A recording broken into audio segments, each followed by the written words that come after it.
इंसान का दर्द अगर सच्चा हो तो वो सरहदें नहीं देखता। आंसू अगर असली हो तो वो ये नहीं पूछते कि हुकूमत किसकी है। लेकिन क्या हो जब संवेदनाएं पिन कोड देखकर जागे? क्या हो जब दर्द सिर्फ वही महसूस हो जहां विरोधी की सरकार हो? कहते हैं जब अपने घर में आग लगती है तो धुआं दिखाई नहीं देता, लेकिन पड़ोसी के घर का चूल्हा भी इन्हें बवाल नजर आता है। क्या राजनीति इतनी संवेदनहीन हो सकती है कि लाशों का रंग और मजदूरों की चीखें भी सत्ता के हिसाब से तय हो?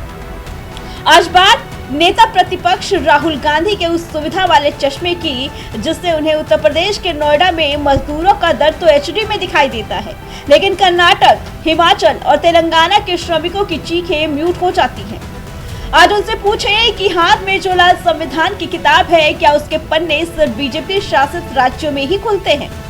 उत्तर प्रदेश का नोएडा मजदूरों ने अपनी मांगे रखी। योगी सरकार ने संवेदनशीलता दिखाई और तत्काल प्रभाव से उनकी मांगों को मान लिया, लेकिन बावजूद इसके सोमवार और मंगलवार को नोएडा की सड़कों पर पत्थर बरसे।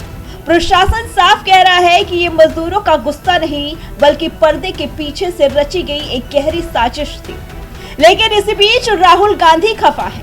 वो मजदूरों के साथ खड़े हैं। एक नेता प्रतिपक्ष होने के नाते मजदूरों की आवाज बुलंद करना उनका काम है, उनका धर्म है। हम इसकी सराहना करते हैं। लेकिन राहुल जी, यही से सवाल पैदा होता है कि आपका ये मजदूर प्रेम राज्यों की सीमाएं तय होने पर बदल क्यों जाता है? याद करिए जून 2025 का वो महीना जब कर्नाटक की सड़कों पर श्रमिक अपनी बदहाली पर रो रहे थे। तब राहुल गांधी के ट्विटर पर सन्नाटा क्यों था? जब हिमाचल प्रदेश में मनरेगा मजदूरों और वहां की कांग्रेस सरकार के बीच तीखा टकराव हुआ तो राहुल गांधी का ह्यूमन कहां गायब था? क्या तेलंगाना, हिमाचल और कर्नाटक के मजदूरों के साथ खड़े रहने में पैर दर्द होता है? क्योंकि वहां तो अपनी सरकार है ना, वहां विरोध करेंगे तो क्रेडिट खराब हो जाएगा। नोएडा में योगी जी की सरकार है तो विरोध करना आसान है, सुर्खियां बटोरना और भी आसान। इसे कहते हैं सुविधा वाली राजनीति, जहां मजदूरों की चीख सिर्फ वही सुनाई देती है जहां अपनी सत्ता ना हो। बात सिर्फ मजदूरों की नहीं, बात संविधान की गरिमा की भी है। राहुल गांधी पश्चिम बंगाल पहुंचे। वहां उन्होंने मोदी सरकार पर जमकर हमला बोला। वहां उन्होंने बोला कि मोदी मुझसे नजरें नहीं मिला पाते, मोदी मुझसे डरते हैं। मोदी जी भी जानते हैं, आरएसएस के सब लोग जानते हैं कि एक आदमी है जो पीछे नहीं हटने वाला है, चाहे कुछ भी हो जाए। एक आदमी है जो डरता नहीं है, जो मरने को तैयार है और जो मोदी पर हंसता है 24 घंटा। मैं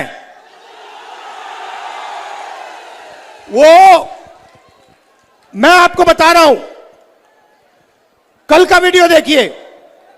वो मेरी आंख में आंख नहीं मिला सकता है, वो डरता है क्योंकि वो जानता है कि किसी ना किसी दिन कांग्रेस पार्टी के बब्बर शेर, हमारे कार्यकर्ता बीजेपी को हराएंगे और फिर कार्रवाई नरेंद्र मोदी, अमित शाह के खिलाफ होगी।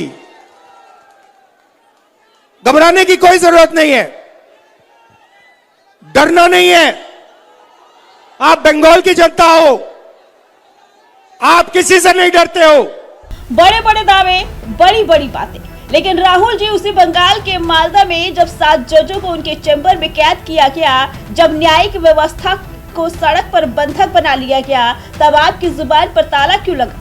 सुप्रीम कोर्ट की रिपोर्ट में खुलासे हुए कि वो सुनियोजित साजिश थी, दंगा भड़काने की कोशिश थी, लेकिन राहुल गांधी ने एक शब्द नहीं बोला।